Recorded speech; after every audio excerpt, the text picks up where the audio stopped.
देखिए डेफिनेटली होता है।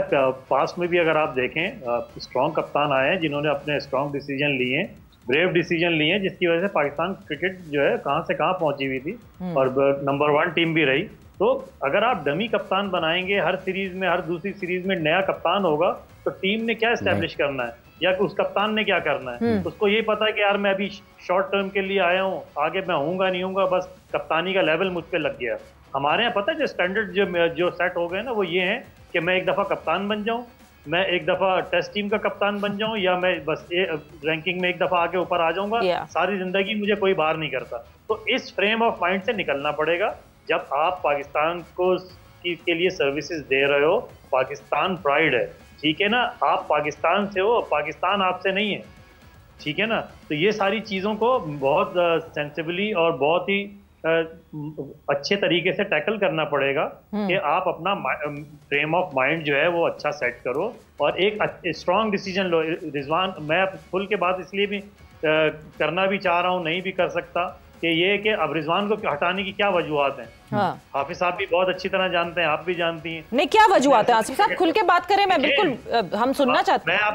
मैं आपको सही बताऊं, देखें बहुत सारी चीजें होती हैं जो चलो मेजर इशू हैं, वो तो हैं, लेकिन जो क्रिकेटिंग इश्यूज हैं उस पर अगर मैं बात करूंगा तो वो मेरे लिए ज्यादा बेहतर है कि रिजवान, क्योंकि टोटली टीम जिस तरह से वो चाह रहे थे उनको टीम वो नहीं दी जा रही, जिसकी वजह से वो जो है उनको जो है वो स्टेप डाउन करना पड़ा। परफॉर्मेंसेस सही थी आसिफ साहब, जस्टिफाइड परफॉर्मेंसेस थी रिजवान की एज कैप्टन, एज इंडिविजुअल तो ठीक है, बट एज कैप्टन क्या उनकी जस्टिफाइड थी परफॉर्मेंसेस? मेरे हिसाब से जो इस वक्त जो क्रिकेट चल रही है उस हिसाब से रिजवान से बेहतर चॉइस कोई भी नहीं है ओडीआईज में, और वनडे में से भी जैसे वो हुआ। लेकिन आप किसी को एक सिक्योर तो करो। रिजवान ने क्या टूर्नामेंट नहीं जिताए आपको अपनी कैप्टनसी में? बड़े बड़े इवेंट में आप फाइनल में भी पहुंचे हो, टूर्नामेंट भी जीते हो, लेकिन कम से कम आप सिक्योरिटी तो दो। इनसिक्योर रहेंगे तो प्लेयर ने क्या करना है? वो कहेगा सिर्फ मैं यार अपनी परफॉर्मेंस करूं, टीम जाए, जो भी होता हार जीत तो कोई मसला नहीं, मेरे अपने रन हो गए तो मैं तो खेलता रहूंगा। तो इस फ्रेम ऑफ माइंड से निकलना पड़ेगा। आप पाकिस्तान के लिए सोचो। बड़े बड़े हमारे जितने भी थिंक टैंक हैं उनको ये फैसले करने पड़ेंगे कि अब आप देखें इंडिया की वुमेन्स टीम जो है वो वर्ल्ड कप जीत गई। किस तरीके से जीती, किस बिहाफ पे जीती? कि उन्होंने एक अपना होमवर्क एक तो अच्छा किया और एक स्टैंडर्ड मेंटेन किया, सिलेक्शन मेरिट पे की। तो वो आप देख लें, उनका तो फाइनली वो सेमीफाइनल था जो ऑस्ट्रेलिया को हरा के वो आए, तो वहीं पे वर्ल्ड कप जीत गए थे। तो कहने की बात ये है कि पाकिस्तान में ये नहीं है कि चीजें नहीं है, सिस्टम नहीं है, सिस्टम है, लेकिन इम्प्लीमेंटेशन की कमी है। इम्प्लीमेंटेशन कौन करेगा, किस वक्त करेगा? जिस वक्त पॉलिटिकल जो आपकी जो चीजें हैं ना वो इससे दूर हो जाएंगी क्रिकेट से, और क्रिकेटिंग मैटर्स को डिस्कस किया जाएगा। आसिफ साहब, आपने शुरू में बात की थी कि प्लेयर जो है वो 11 में भी इसलिए आता है कि सेटल करना पड़ता है, किसी का प्लेयर रखना पड़ता है, किसी का पॉलिटिकल इन्फ्लुएंस की आपने बात की थी। फिर मैं कभी कभार सोचती हूँ, हम तो कहते हैं कि बहुत सारी सिमिलैरिटीज हैं हमारी सोसाइटी में, इंडियन सोसाइटी में, क्या वहां उस तरह के प्रेशर्स और पॉलिटिकल इन्फ्लुएंसेस नहीं होते होंगे? प्रेशर्स बिल्कुल होते हैं, सब कुछ होता है, लेकिन उसको जस्टिफाई कौन करता है? मैनेजमेंट करती है, सिलेक्शन कमेटी करती है। जब रिजल्ट आते हैं तो सब चीजें माइनस हो जाती हैं, फिर कोई बोलने का रवादार रहता नहीं है।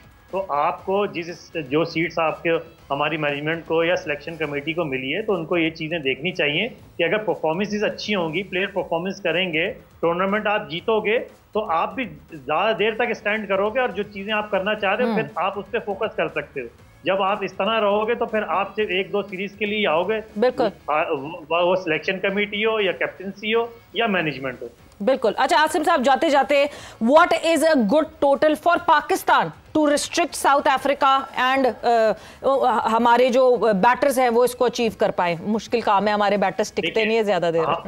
हमारे लिए सबसे बड़ी चीज ये है कि एक तो हमारी सूटेबल कंडीशंस हैं अपनी, ठीक है, लेकिन इसके लिए भी आपको पार्टनरशिप्स करनी पड़ेंगी। 250, 260 तो फिर आप लड़के और पार्टनरशिप छोटी छोटी करके बना सकते हैं, लेकिन 280 प्लस या 75 होंगे तो ये एक अच्छा टोटल होगा, और इसके लिए आपको बहुत एक्स्ट्राऑर्डिनरी एफर्ट करनी पड़ेगी। बिल्कुल, एक्स्ट्राऑर्डिनरी एफर्ट की जरूरत है। हाफिज, जाते जाते, due would be in action tonight, लगता कुछ हालात ऐसे हैं, क्या आपको लगता है? कोई भी एक्शन में रहे, पाकिस्तान के क्रिकेटर्स को एक उनको ज्यादा एक्शन में रहना चाहिए। और जैसे अभी आसिम साहब ने कहा ना कि थिंक टैंक की ज़रूरत है। टैंक ज़रूर है, थिंक कोई नहीं है। हाँ। और जहाँ तक ताल्लुक पॉलिटिकल इन्वॉल्वमेंट का या प्रेशर का है, ये माजी में भी होता था। और बिल्कुल उन्होंने ठीक कहा है कि ये मैनेजमेंट का काम है। क्या माजी में नहीं आते होंगे?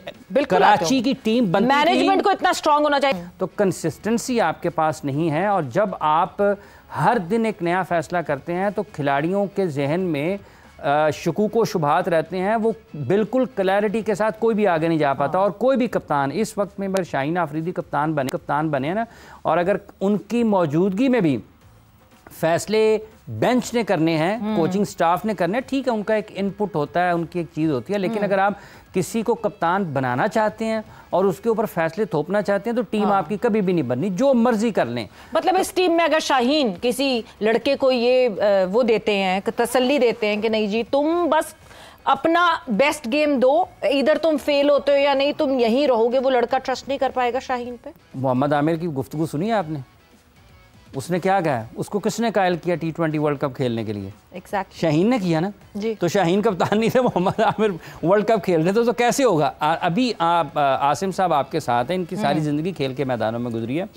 जो कामयाब कप्तान हैं और क्रिकेट में जो कप्तान है, जो हमारा स्ट्रक्चर है, जिस तरीके से हम खेलते हैं, देखिए कप्तान को अपनी 11 बनानी चाहिए। कप्तान को अपनी 11 बनानी चाहिए और उसको सिलेक्शन कमेटी को दे देनी चाहिए, ठीक है, कि जनाब मेरी ये 11 है। अब बाकी 4 खिलाड़ियों के ऊपर आप बैठकर बात करें कि किस तरीके से आप समझते हैं कि कौन से 4 खिलाड़ियों को, 5 खिलाड़ियों को होना चाहिए।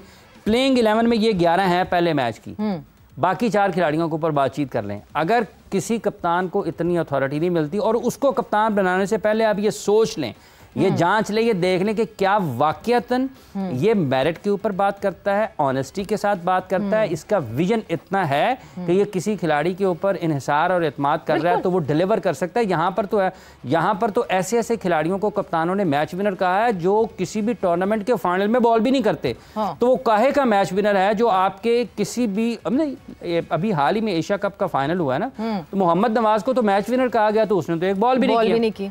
हाँ, तो फिर वही वाली बात आ गई ना कि आपको एटलीस्ट कैप्टन की एबिलिटी तो पता चले कि ये कैप्टन क्यों बना है, instead of spoon feeding that captain. आपको लगता है आसिम ये एक सही तौर तरीका है कि हाँ जी कैप्टन प्लेइंग 11 बना दे और ये रिवर्स सिनेरियो चल सके और सिलेक्शन कमेटी को बताया जाए कि ये तो this is my definite my first priority 11 और इसके अलावा जो आपने 4 लोग और एडअप करने हैं वो देख लें कि हम उन कॉम्बिनेशंस में खिला सकें। Is this the right way to go? तो कंसिस्टेंसी आपके पास नहीं है। और जब आप हर दिन एक नया फैसला करते हैं तो खिलाड़ियों के जहन में शकूक व शुबहात रहते हैं। वो बिल्कुल क्लैरिटी के साथ कोई भी आगे नहीं जा पाता। और कोई भी कप्तान इस वक्त में शाहीन आफरीदी कप्तान बने ना, और अगर उनकी मौजूदगी में भी फैसले बेंच ने करने हैं, कोचिंग स्टाफ ने करने हैं, ठीक है, उनका एक इनपुट होता है, उनकी एक चीज़ होती है। लेकिन अगर आप किसी को कप्तान बनाना चाहते हैं और उसके ऊपर फैसले थोपना चाहते हैं तो टीम आपकी कभी भी नहीं बननी, जो मर्जी कर लें। मतलब इस टीम में अगर शाहीन किसी लड़के को ये वो देते हैं, तसल्ली देते हैं कि नहीं जी तुम बस अपना बेस्ट गेम दो, इधर तुम फेल होते हो या नहीं तुम यहीं रहोगे, वो लड़का ट्रस्ट नहीं कर पाएगा शाहीन पे। मोहम्मद आमिर की गुफ्तगू सुनी है आपने? उसने क्या कहा? उसको किसने कायल किया T20 वर्ल्ड कप खेलने के लिए? Exactly. शाहीन ने किया ना जी। तो शाहीन कप्तान नहीं थे, मोहम्मद आमिर वर्ल्ड कप खेल रहे थे, तो कैसे होगा? अभी आसिम साहब आपके साथ हैं, इनकी सारी ज़िंदगी खेल के मैदानों में गुजरी है। जो कामयाब कप्तान हैं और क्रिकेट में जो कप्तान है, जो हमारा स्ट्रक्चर है, जिस तरीके से हम खेलते हैं, देखिए कप्तान को अपनी 11 बनानी चाहिए। कप्तान को अपनी 11 बनानी चाहिए और उसको सिलेक्शन कमेटी को दे देनी चाहिए, ठीक है, कि जनाब मेरी ये 11 है। अब बाकी 4 खिलाड़ियों के ऊपर आप बैठकर बात करें कि किस तरीके से आप समझते हैं कि कौन से 4 खिलाड़ियों को, 5 खिलाड़ियों को होना चाहिए।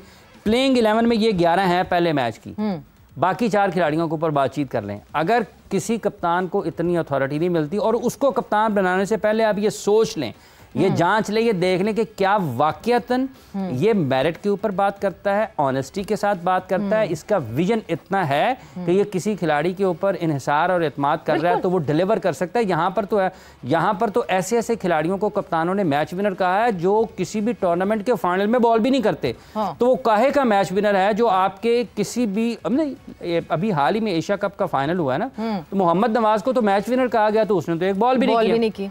हाँ, तो फिर वही वाली बात आ गई ना कि आपको एटलीस्ट कैप्टन की एबिलिटी तो पता चले कि ये कैप्टन क्यों बना है, instead of spoon feeding that captain. आपको लगता है आसिम ये एक सही तौर तरीका है कि हाँ जी कैप्टन प्लेइंग 11 बना दे और ये रिवर्स सिनेरियो चल सके और सिलेक्शन कमेटी को बताया जाए कि ये तो this is my definite my first priority 11 और इसके अलावा जो आपने 4 लोग और एडअप करने हैं वो देख लें कि हम उन कॉम्बिनेशंस में खिला सकें। Is this the right way to go?